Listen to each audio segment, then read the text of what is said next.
told you. So I got this book from Shell on eBay, and in the late 30s, Shell Company had some engineers start this little club about trying to get the greatest gas mileage out of a car. And by the late 50s, I think they had a Nash do 200 to 300 miles per gallon. And then in like 1978, a guy, it had to have 3 wheels, so he did like a bicycle with an outrigger.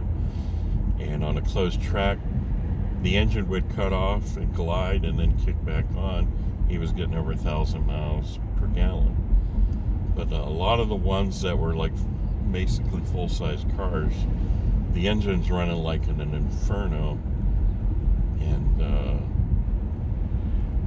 you're taking a liquid gas and turning it into a vapor, but it's also shortening the life of everything and just being,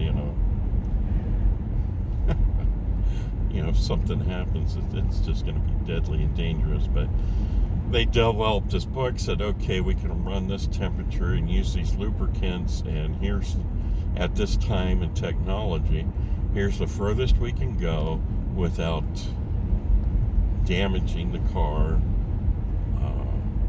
because you've got give and take. If you want a whole bunch of mileage, you can run high temperatures, you get the danger of a fire explosion if something leaks, and you've got the longevity of the engine and the powertrain. So it was like all finding the happy mediums through this book, and the book was finally published to scare off OPEC, which had dropped their production. And it's like, okay, if you're going to do this, we're going to make these cars that get super great gas mileage, and we're going to pretty much bankrupt you from all the gold and jewelry you're wearing now, and all the supercars that we helped you get. So I've got that book at home. It's pretty interesting. It gets a little boring because it's all engineering talk. So I think they still do this Shell mileage thing every year or two. And now it's like college students and stuff.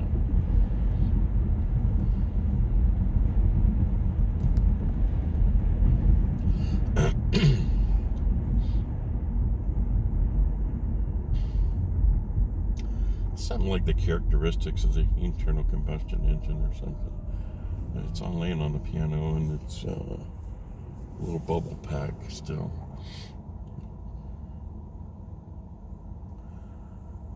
So we really don't need to charge, but at least we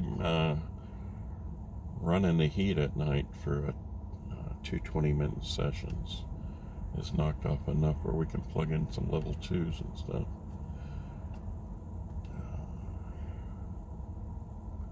We're at 80%, which is usually the upper level you go on a trip. Unless you're going, your next one isn't for a while, like we did good old West Virginia. So it looks like the Volkswagen ID Buzz has got a low between 1 and 2 miles per kilowatt hour in the pickup trucks and all that stuff. So none of that's going to interest me. I don't need the horsepower. This one's got like at least 200 horsepower and a lot of torque. So they need to tone that down. But that's what the younger generation for the last 20, 30 years has wanted: quicker, faster, stronger cars and trucks high in the air that really they're too expensive to haul anything.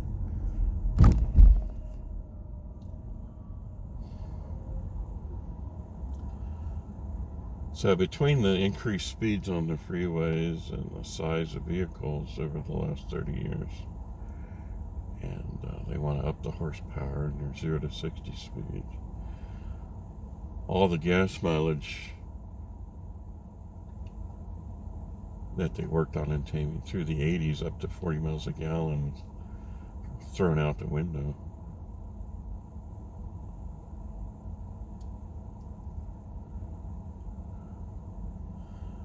So now they're putting out small engines with turbos to get extra mileage. And pretty impressive. We'll have to see if they last.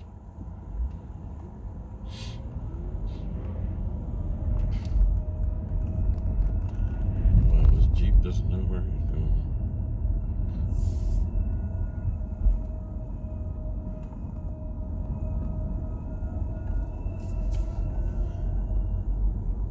there's a Wendy's actually owned by the real Wendy's, what they told me.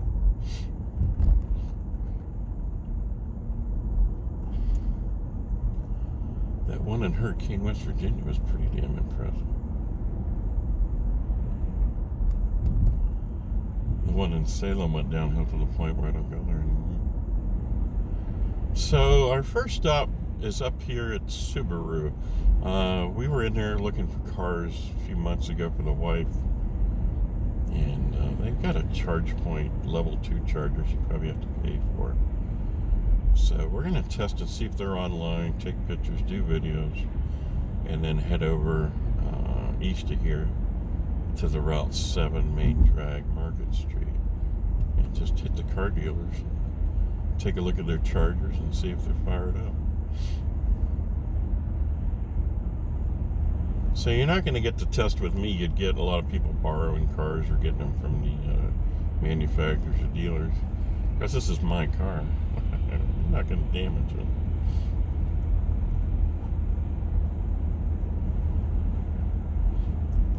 I came up here this lot with my Ford van a few years ago, 4 years ago, and just test driving these Chevy vans. That's a nice one up front. I did this extended one, and I don't know. I went around the loop on 6080 on the freeway, and I'm watching the oil pressure is just not there.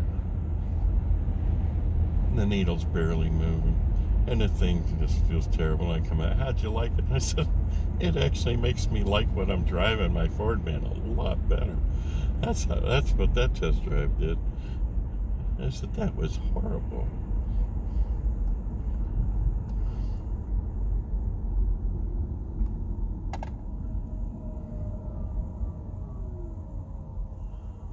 And we test drove another one out of Alliance that had all kinds of lights on.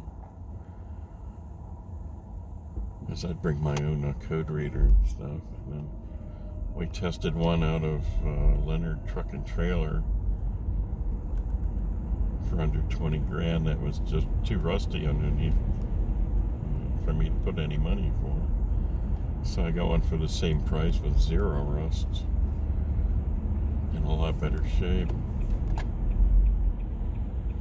Let's see if they even let you go in here. So I'm sure this is all set up for that Subaru electric car stuff.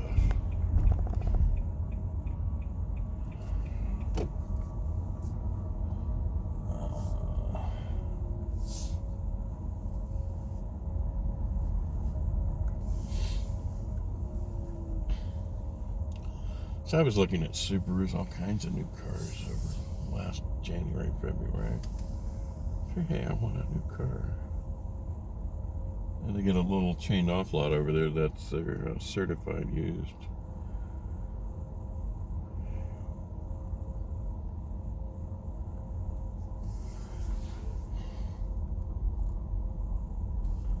Huh. Is that what it looked like the first time? Well, we'll see. It does have a little, it says it has a little reader on there. So this is Subaru Boardman. We're on, I think, South Avenue, south of 224. And we're going to see if this stuff works, either till we get tired, get chased off, or in this weather, have to hit the bathroom early.